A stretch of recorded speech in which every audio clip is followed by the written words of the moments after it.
السلام عليكم أرضي الصوماليات والدين سلامي ميل ولا بودرين أتكجوكتان سلام كدب عشر كلمات وحكو سابسيني هاي جملتين إنجليز وحونا أريد أنا سيدة sentences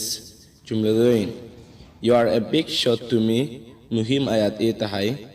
I woke up وحان سوكاي early أرورتي this morning صواحداني Please فضلا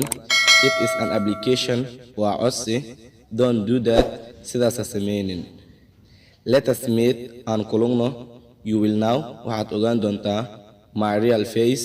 wejigayga dhabta ah haddii aad wax su'aal qabtiin waad isoo weydiin kartaan wassalaamu calaykum waraxmatullaahi wabarakaatu